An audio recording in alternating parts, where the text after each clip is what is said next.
Hello everyone, welcome to GGN. Today is Tuesday, March 19th, 2013, and I'm Darko.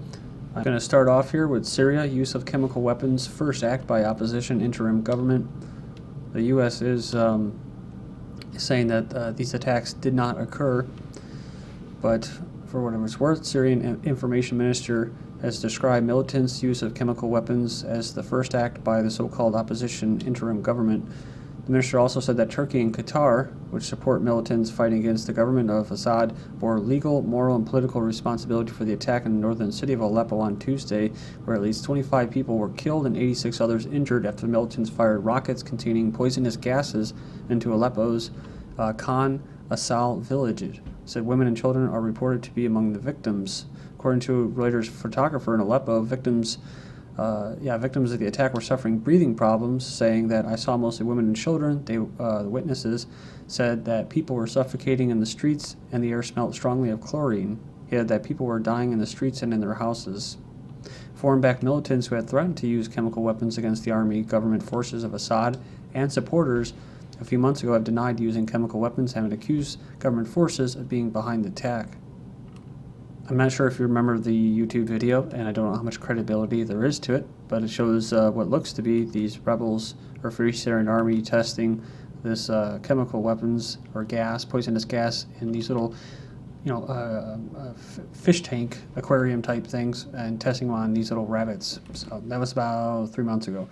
Russia says Syrian rebels use chemical weapon arms near Aleppo. Russia accused Syrian rebels of using chemical weapons in an attack on Tuesday. It says it was an extremely alarming and dangerous development. According to the information coming from Damascus, a case of the use of chemical weapons by the armed opposition was recorded early in the morning on March 19th in the Aleppo province. The United States doubts reports of chemical weapons attacks in Syria. International groups also doubt accusations. Syrian government rebels are trading blame today after what they saw was a chemical weapons missile attack in Aleppo, an attack which killed 25 people. Most accounts claim a single missile attack, but one rebel faction claimed day-long shelling with chemical rockets. But was there a chemical weapons attack at all? That's not clear. The Obama administration says they have seen no immediate evidence that any chemical weapons were used, though they did say they are investigating it. The Organization for Prohibition of Chemical Weapons says pretty much the same. They have no independent confirmation. Though being spun in the international media as the first use of chemical weapons in Syria, this is actually the second time a disputed attack has come up. The previous was on December 23rd in Homs, which caused a similar hysteria in mid-January. Funny, actually, the Homs assault and the siege, that was actually tied in with the articles they were talking about with the CIA, Mossad, MI6, and mainstream media saying that they were working on that operation. So maybe it was just a PSYOP, which caused a similar hysteria in mid-January, with the U.S. concluding that strikes as well probably wasn't a chemical weapon. Turkey rejects Syria's accusation for possible chemical attack. Erdogan rejected an accusation from Syria on Tuesday that Turkey bore responsibility for a possible chemical attack in the northern province of Aleppo. They've never been in a situation in which it used chemical weapons. There are no chemical weapons in our inventory. The NATO proxies using WMDs in Syria, dozens dead. Says after a 10-year war occupation in Iraq, the death of over 1 million people, including thousands of U.S. soldiers, all based on patently false claims of the nations possessing WMDs, it is outrageous hypocrisy to see the West alarming, funding, and politically backing terrorists in Syria who in fact both possess and are now using such weapons against the Syrian people. While NATO-backed terrorists claim they lack expertise to even use chemical weapons, it was reported by CNN in December 2012. I don't know if you guys remember when I covered this. U.S. helping underwrite Syrian rebel training on securing with chemical weapons. So remember, we're concerned about the weapons getting in the hands of the Assad government, the Assad regime, and we're concerned that they're going to get in the hands of extremists. So we're going to go ahead and train the rebels on how to handle the chemical weapons stockpile. And then, of course, you had Israel saying that they were using reconnaissance and intelligence and surveillance to monitor where the chemical weapons are moving. And then, of course, we basically heard the West saying that using as a legal pretext that if the weapons somehow get out of the hands of Assad, if the Assad government uses the chemical weapons, or if the rebels get the weapons, that any of those will be justification for invading Syria. The United States and some European allies are using defense contractors to train Syrian rebels on how to secure chemical weapons stockpiles in Syria, senior officials said. So this is interesting because this is probably what they were doing, the CIA, MI6, and Mossad in Syria in Homs in December. So they keep saying that unsecured stockpiles, it says here the weapons could have just as likely come from Libya. Aleppo is located near the Syria-Turkish border, and had Libya's looted stockpile of chemical weapons been shipped to Syria, they would have passed through Turkey, along with weapons sent from Libya by the U.S. and thousands of Libyan terrorists who are admittedly operating inside Syria. Worse yet, any chemical weapons imported into the country would implicate NATO either directly or through gross negligence, as the weapons would have passed through NATO member Turkey, past U.S. CIA agents admittedly operating along the border and alongside Western-backed terrorists inside Syria. One article in the Washington Post details it, titled Libyan Missiles on the Loose. Obama warns Syria not to cross the red line.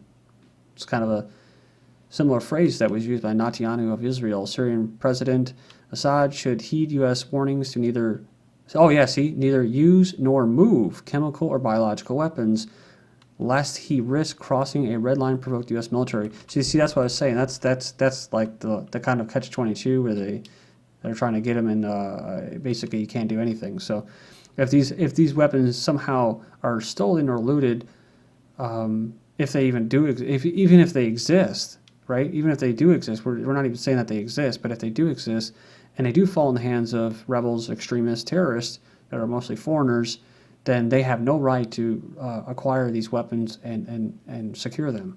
That's pretty effed up.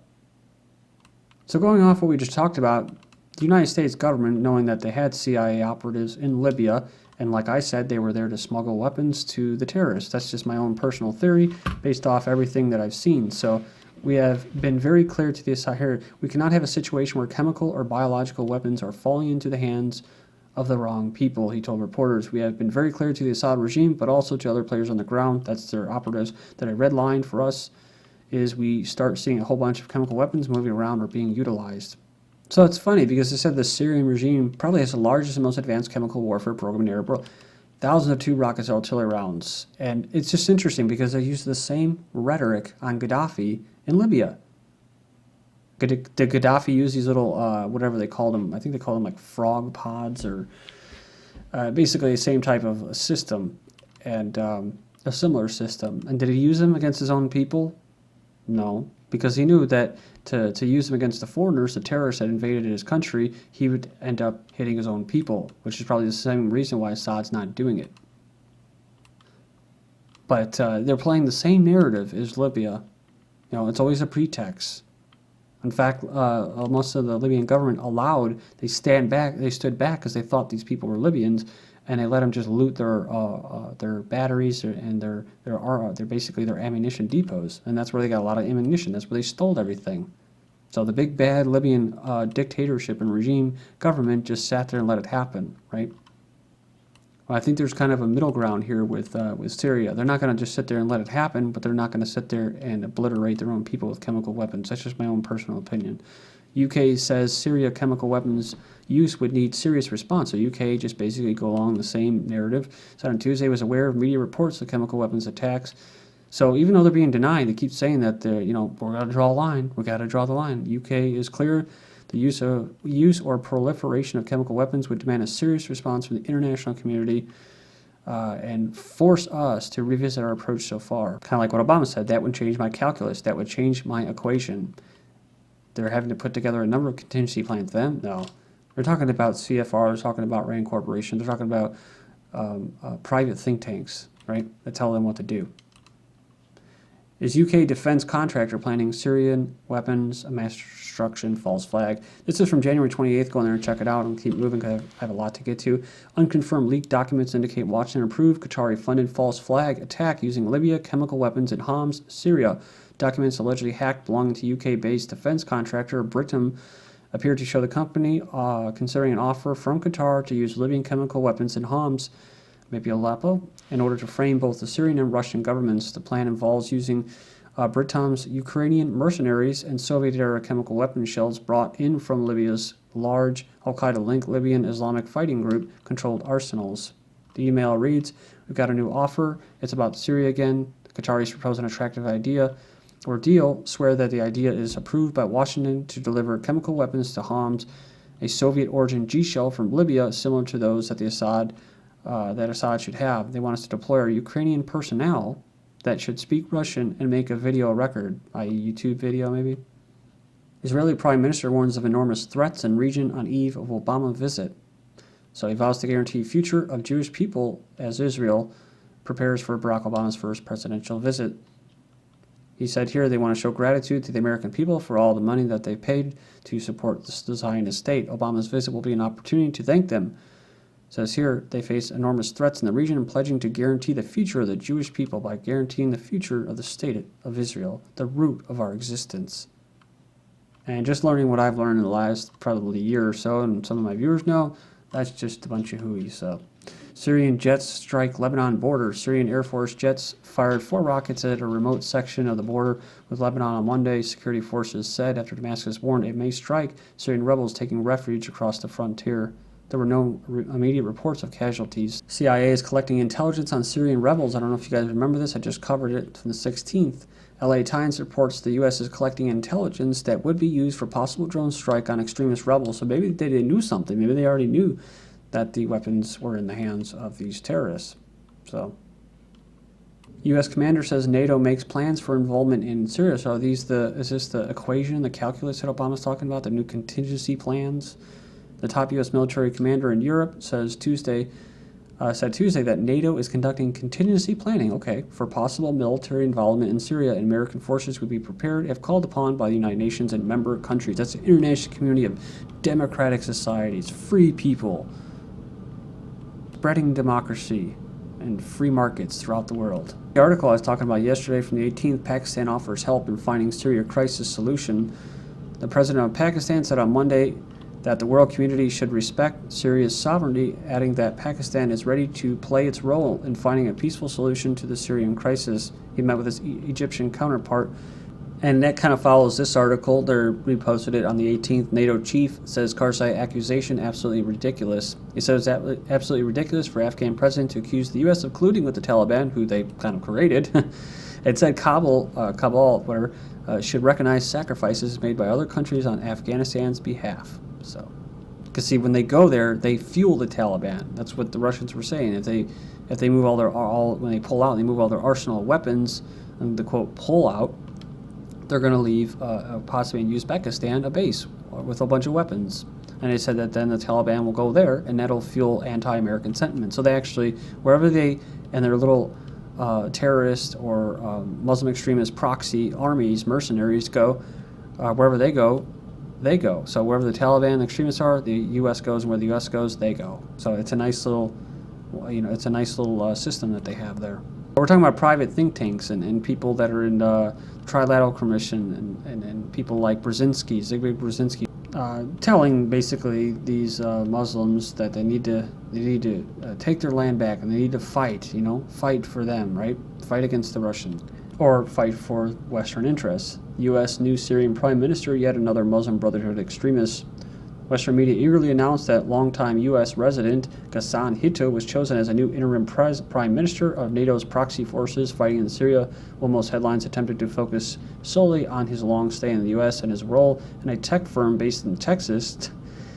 The Globe and Mail reported in their article, "Canadian loses bid to lead Syria's rebels, Ottawa's stance assailed." This Hito, a Kurd with links to Muslim Brotherhood, was elected in the early hours of a Tuesday meeting of leading opposition figures of the Syrian National Coalition. Switching gears, how Honduran police death squads are responsible for murdering hundreds of civilians, while the U.S. pays out millions of dollars in law enforcement aid. In the last 3 years, Honduran prosecutors have received over 200 formal complaints about the death squad-style killings. This is funny how they wrote this. Despite millions of dollars in the U.S. Aid to Honduras aimed at professionalizing the country's police, the AP's learned in the past 3 years that they've had as many as 150 complaints about death squad-style killings. That's pretty professional, right? We're on the topic of puppets and puppet dictators, and that former U.S.-backed Guatemalan dictator Efren to stand trial for genocide, crimes against humanity. And he's actually doing this today. He was trained at the U.S. Army School of the Americas, ordered to torture, murder, and displacement of countless of Mayan peasants. This is what Ortega was saying. Venezuelan leader says the CIA plotted to kill Venezuelan opposition and blame it on them. This is GGN, and I'm Darko. Thank you.